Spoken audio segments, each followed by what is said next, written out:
Hello, everybody. I'm Paul Ryden.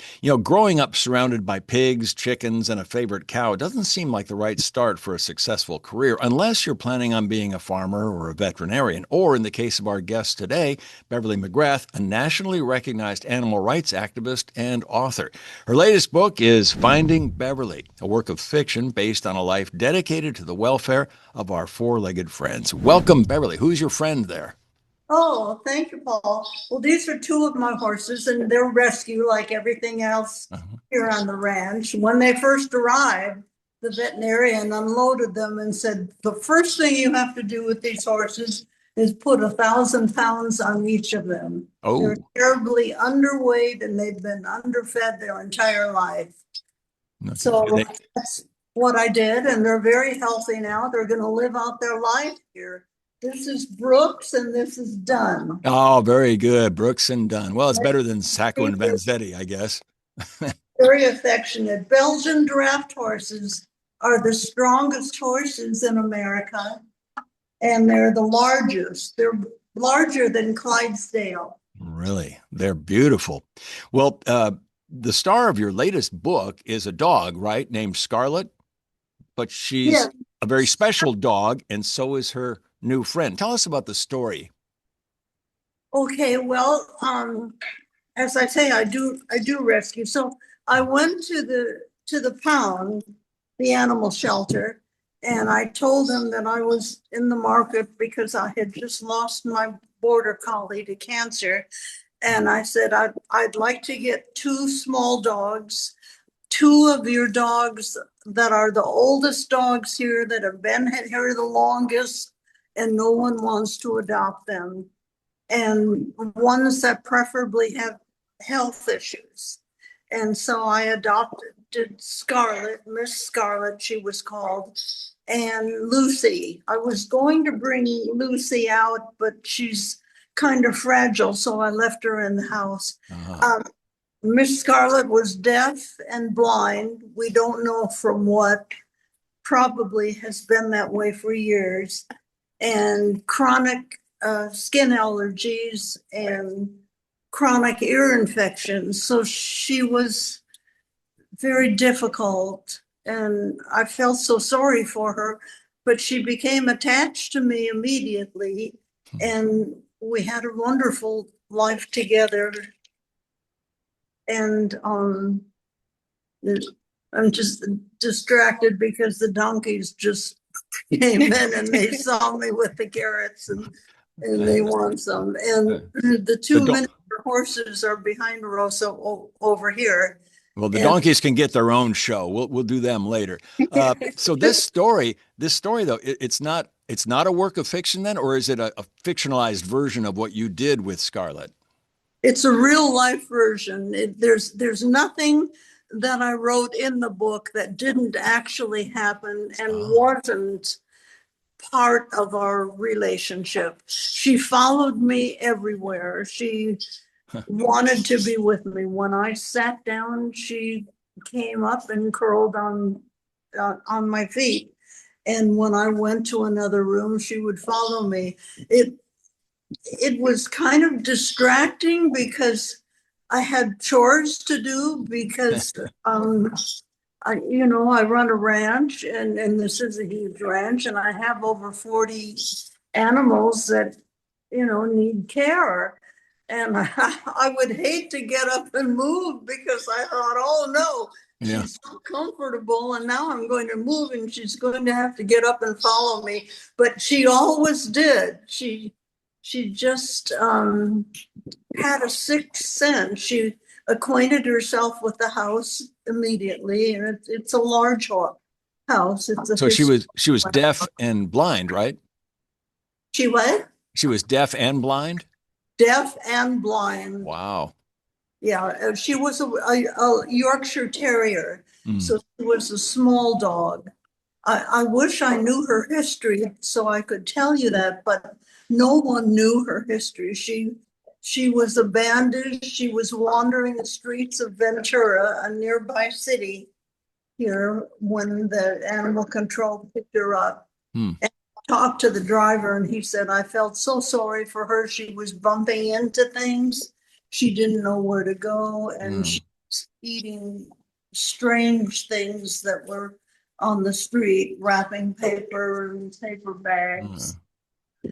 Anyway, I brought her home and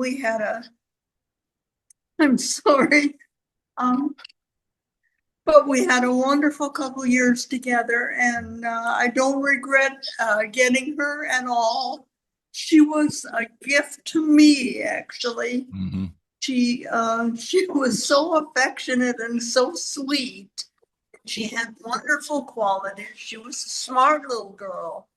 So I finally lost her to to stomach cancer. Oh dear.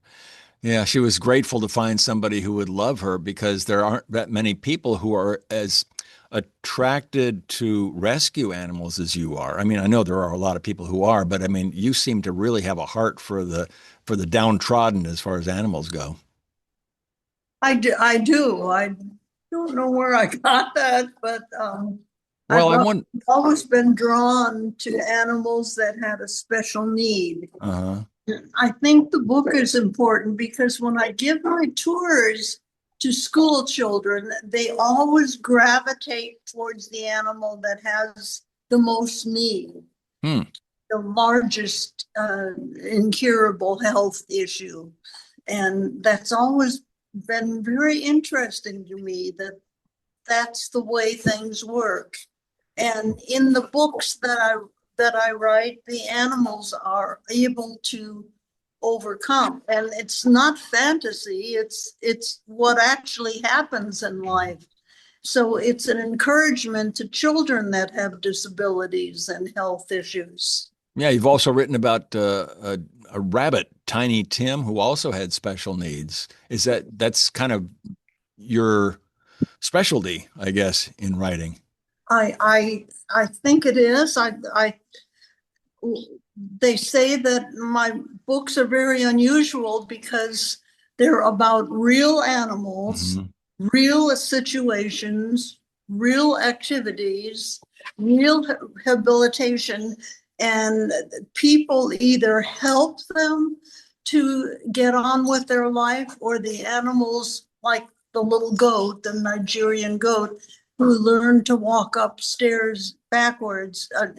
I mean, these things actually do happen, and my pictures of the actual animal and the way they live their lives is in the back of each book. And like Finding Beverlee, the name of the book of this last one that's being published now. Um, it shows her following me from room to room, and sitting down at my feet wherever I happen to be, and wandering outside and bumping into things and trying to stay away from the skunks. And so they're real activities. I think some of this love for rescue animals could it have stemmed back from your days as a child actress when you were on The Greatest Show on Earth, a show I remember from the early 60s, when you saw maybe how they treated animals there? I did, and my heart just went out to them and the cages that they were kept in, and the flies, and no one seemed to care about thousands of flies on these animals, and they couldn't shake them loose and couldn't get away. So I've always gravitated toward animals in need. I Yeah. just wanted to tell you that the miniature horse that's in back of Rosa right now, nudging her, she's the boss of these horses. She's Uh-huh. a tiny little thing. She only comes up to my waist. And these horses, as you can see, are humongous. Uh-huh. As I said, they're the largest horses in America and the strongest. Hey, Rosa, can we get a shot of that little guy? Sure. Let's see what he looks like. Oh yeah. Oh, he's the boss? Her name is Miss Rita. When she walks up to the hay, they walk away. Oh, She's the boss out here in this pasture. wow. It's pretty comical. That's pretty amazing that such a little guy like that would be Be the boss. So how did your role as a lobbyist for animal rights start? I mean, it's one thing to be concerned and to go get some rescue animals yourself, but to go out and campaign on their behalf is something else. How'd you do that? Well, I've never known fear, and disappointment is something that doesn't bother me. Well, of And course, you're an actress. Of course, you're not going to be disappointed by rejection and disappointment. I was so passionate about some of these issues, like dog fighting and abandoned animals Yeah. and people torturing animals for entertainment and horse tripping and all the issues that I worked on. I approached first of all the Doris Day Animal League, and eventually became Western Regional Director, which was the state of Washington, Oregon, and California for them. And I did that for 10, 12 years here in California and passed numerous bills. And then I became Nevada State Director for Humane Society of the United States. And I represented all of the animal groups in the state of Nevada and changed a lot of bills there. And that was very difficult because I was in amongst hunters and trappers, and I'd go out to my car and the air would be let out of my tires, Oh, goodness. and they were keyed with scratches on the car. So it was a little dangerous, I guess you could say. I Yeah, it was sounds like it. Well, tell me about the crops and critters. What is that? That's something new Crops and to me. Critters is the name of my sanctuary here on the ranch, um, because it's a strawberry ranch, Hmm. and that's my income when ICE doesn't come and arrest the workers. Um, this is where all the animals are kept, and the crop that's here on this ranch, we're one of the largest strawberry ranches in the state of California. When ICE doesn't come on the property. Right now, we don't have strawberries, we have vegetables. And that's a longer harvest period, so it's safer in that respect. Um, so my husband, before he passed away, was very passionate about what I did and very understanding with the money I spent on medical expenses and housing and care for it. Is George still here? I wanted Paul to, I guess not. I wanted you to meet my animal caretaker who thinks nothing of walking up to these horses and picking up their legs, which as much as I love them, I wouldn't do. Yeah, it could So, be dangerous.